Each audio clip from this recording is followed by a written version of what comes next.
Good morning. This is another episode of Two Gray Beards. Yes, it is. And I think we ought to talk about bonds, first of all, and whether we are buyers of USDs at these levels or not. I agree. So, last week was mostly about the bond market selling off and AI stocks rallying. The bond market for me continues to have some serious headwinds. In particular, we'll come to the debt ceiling debate after this, but once the debt ceiling is resolved, there is $1.2 trillion of issuance across mostly bills, but also a lot of bonds. The FDIC owns a lot of bonds from bailing out the banks it bailed out. And the banks themselves, other banks, own a lot of bonds. And so the supply side looks bad. Absolutely. I think the post debt ceiling, the supply will ramp up, and that is what I guess the bond market is pricing in.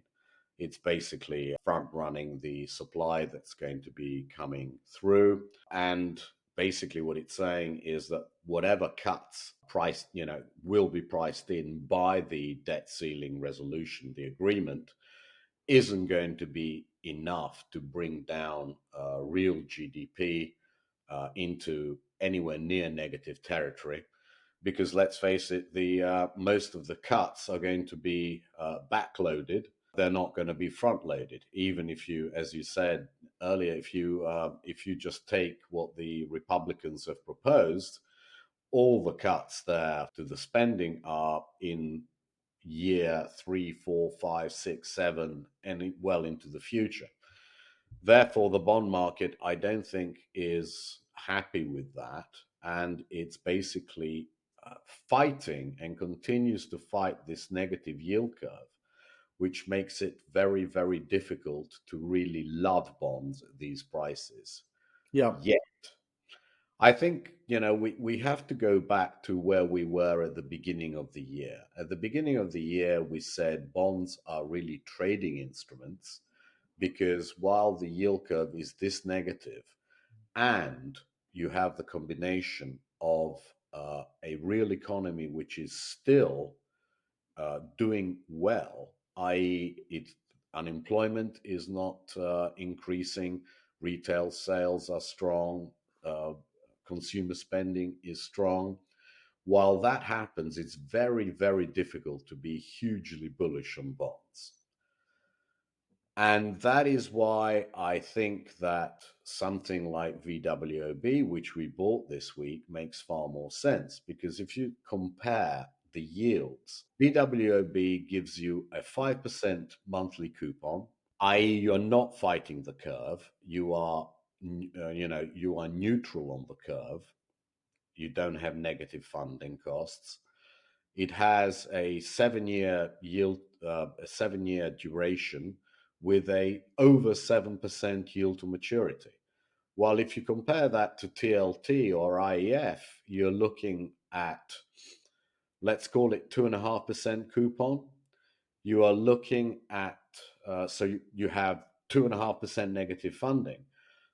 You are looking at something like below 4% yield to maturity, and you are looking at similar duration in IEF. Therefore, I can't see anyone, especially with the amount of supply that we have coming up and that we know we're going to have, going all guns blazing into something like IEF, let's call that a 7-year, or even TLT, which is a 17-year. To me, those sectors are still slowly going to come in. The really interesting question is at what real level of interest rates are we interested in buying nominal bonds? Sure. Let me put some numbers on that. Republican bill that has passed has $3.6 trillion of budget cuts over the next 10 years. Again, backloaded, and has $150 billion of budget cuts in 2024. if you just sort of assume that there's going to be some agreement that isn't complete capitulation to the Republicans and put a round number like 100 billion on it, the budget cuts for 2024, that's a 40 basis points of GDP hit to spending, which, has an impact, probably a multiple impact of a little bit more than that on growth. And so that is a bull case for bonds.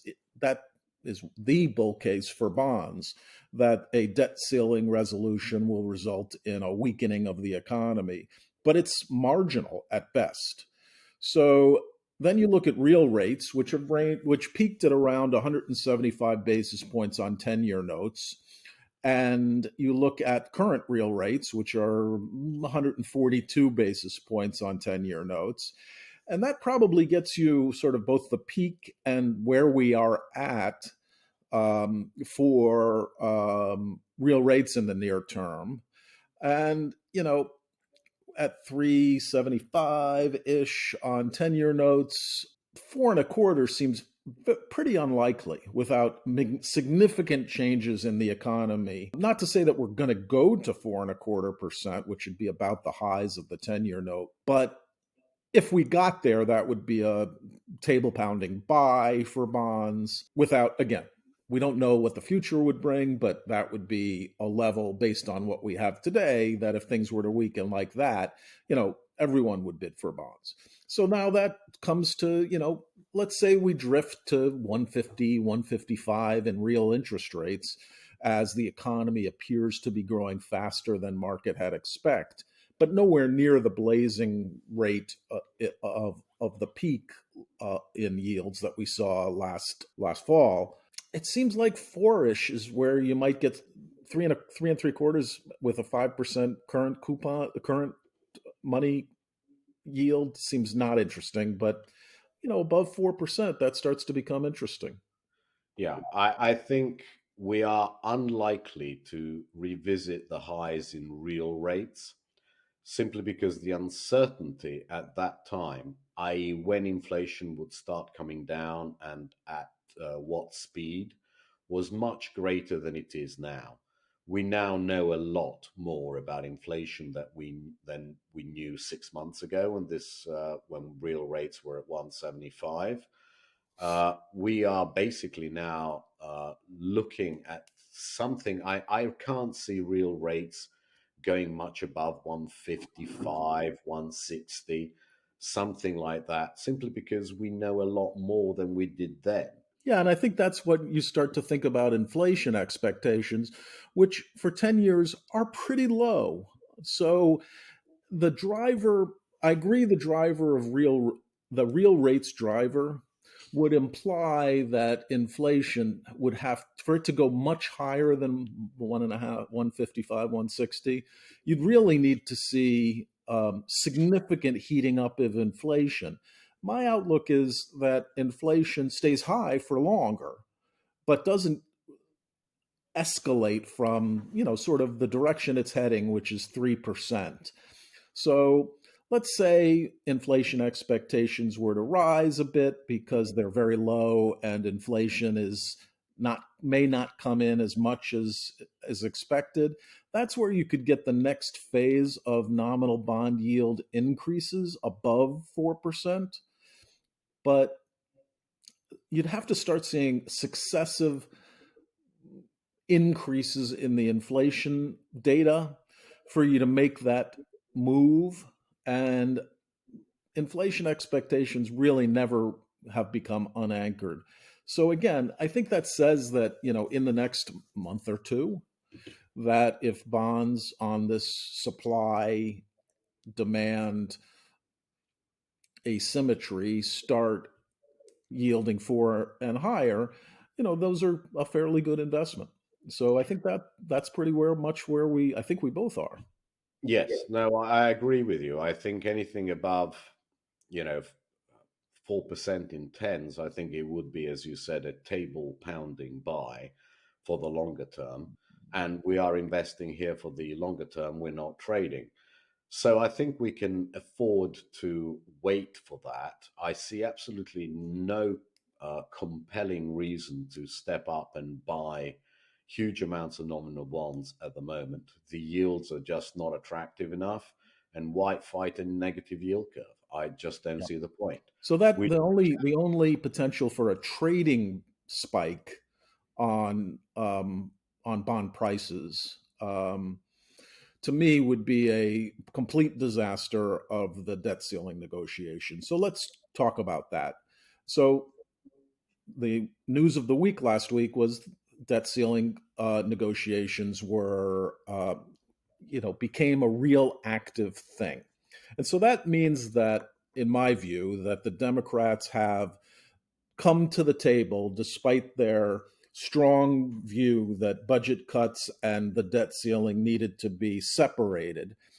And they probably will publicly still uh, represent that view, but clearly there's negotiations. And those, midday yesterday, bonds spiked on the fact that the Republicans left the room. And then people realize that's strategy. It's a negotiation. There's going to be ups and downs along the way. We know President Biden is coming back on Sunday and may bring the room together, and that can have both positive and negative and unpredictable outcomes. In the end, June is approaching. Next week is the week before Labor Day. We enter and exit Labor Day with a few more days left in July. In Memorial Day, I mean. Huh? Memorial Day. Memorial Yes, Day. correct. Summer's Yeah. over already. Exit Memorial Day with a few more days to play in May. My numbers suggest that the government actually can get through June, despite the uncertainty on that, and it is uncertain. They may not get through June. But I think this gets resolved as at the last minute, sometime in right after Memorial Day weekend. I think those are the odds, which leads me to believe that bonds, simply because of the uncertainty, will not make big moves next week. I think, the kind of trading that we had all week, and especially on Friday, up and down at these levels, is likely to persist the whole of next week. And that will keep equities with a lid on them. Let's talk about equities because they've been doing some interesting things. Yeah. So the high level point is you have to own XLK or the big six tech stocks of, maybe it's seven, maybe it's eight, but the ones we all know, anything that has AI associated with it, or you've lost money in equities. Yes. And that's our situation. All our stocks basically are going sideways. And that is because bond yields are going higher, and therefore all traditional stocks with traditional valuation methods are going to just move sideways at best. What do you know about AI? Very little. I've downloaded the app, but it's not helping me much. Yeah. So, this is certainly has all the markings of a bubble that we've seen in, going back to the PC when Apple created its PC and then IBM killed it soon after, the tech bubble in 96 and through 2000, which really didn't really get started until 98, the BlackBerry bubble, the real estate bubble, the crypto bubble. These things, it has all the markings of that. A new technology that is that creates quite a bit of investor interest before being world changing. Sure. But what do all these bubbles have in common? All the ones that you mentioned is that they went far further and lasted a lot longer than anyone could have possibly predicted. Right. And so, as a long term investor, you have to think, where are you going to be as a trader? Hop on to momentum is what George Soros said. When you saw a bubble inflating, jump on. His partner, his protege, Stan Druckenmiller, bought on in March 2000 and rode his fund basically out of business. It's very, very hard. And I will say that last week was interesting in my view because we do want to talk about the current events. The current events started the week with the 13F filings, which are the holdings of investors, hedge funds in particular, is focused on, that indicated that everyone you know, every hedge fund you've ever heard of, bought these stocks. And then Stan Druckenmiller, earlier in the month, promoted being very bearish on equities, but thinking Nvidia wouldn't go down. Steve Cohen became bullish at 0.72, became bullish equities, modestly bullish equities, because he thinks there's the first wave. And Paul Tudor Jones said the same thing. Now, Paul Tudor Jones got into crypto near the peak. So you have to take these words as both indicative of what they did 6 weeks ago and possibly not indicative of what they're doing today. Yeah, And also what the people that are asking the questions want to hear about. But many people heard about them and I think it influenced the stock prices. absolutely. Absolutely. So, really, the only question left for us is, do we want to jump on this bandwagon at this valuation? I don't personally. What about you? Well, it would be certainly inconsistent with everything I'm doing in my alpha portfolio, as I wrote calls on every one of those big six stocks, call spreads on every one of those big six stocks for my alpha portfolio, making a small bet that they retrace and are more buyable by August after their earnings. So that's not what we'd recommend for a long only portfolio, and we don't go short, but I'm short, so I'm not buying. Right. So, anything else that we think is indicative of what we should do about next week? Because let's face it, what do we have next week? We have some auctions in 2007s, and they're going to, sort of compress volatility for the bond market to do better. So, nothing to do in the bond market, as I can see. And on Tuesday, we have services PMI, which I guess is going to still show that the economy is just fine. And finally, we have, Powell's favorite core PCE on Friday, which again, I think is going to show that inflation is moving in the right direction, but not at the speed that would allow the Fed to start cutting anytime soon. Right. And markets are dancing around whether there's going to be ranging from 75% odds of no cut to 50% odds of a hike. And that's probably what we have for June, even certainly based on the data we're likely to see next week. There is much more important data to come. But we'll talk about that in following weeks. So I agree, the portfolio equities, no reason to chase. Bonds, we gave you our thoughts. And still earning 5% in cash and 5% in the longer duration stuff we own seems to be the thing to do. I would agree. Let's talk about the odds of the Fed doing something at the next FOMC meeting or any subsequent FOMC meeting this year.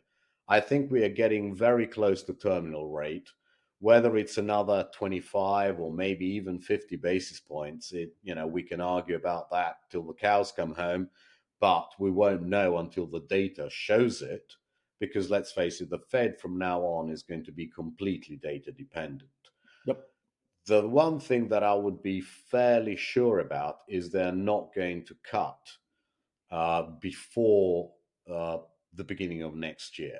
Yeah, 5 meetings left. They're not cutting in June. We can, there would have to be a nuclear disaster or something similar for them to cut in June. And that leaves 4 meetings. And the odds of a cut in 4 meetings, I would think, are significantly lower than 25%. like one of those meetings being a cut. I think it's much more likely that either one of the next 5 meetings is a 25 basis point hike. In fact, I'd go so far as to say, and you may disagree, there's probably a 75% chance that we hike 25 basis points in one of the next 5 meetings. No, I think the odds are very good that we have another 25, Well, but I think that that will be more or less it. yeah.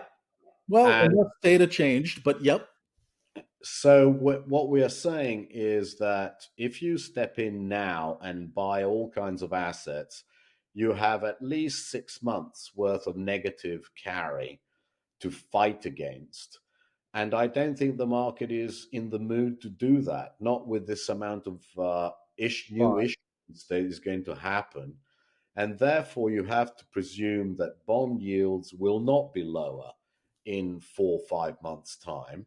Or if they're lower, they're going to be so marginally lower that it really doesn't matter.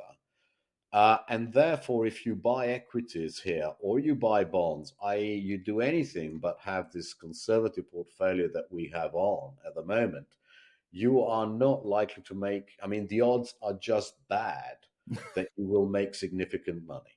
I agree completely. In terms of allocations and orders, well, we were filled on our 200 shares of VWOB. So we are at 620 shares in total. We are very well balanced between equities and bonds, and we have still 35% in cash. I think this is the right mix to have at the moment. We are just not going to chase equities because, as you heard, we think that bonds are going to remain stable at higher levels, and therefore the risk of buying too many equities is at the moment too great. I have naturally updated the broker statement. It's all in there to the last penny.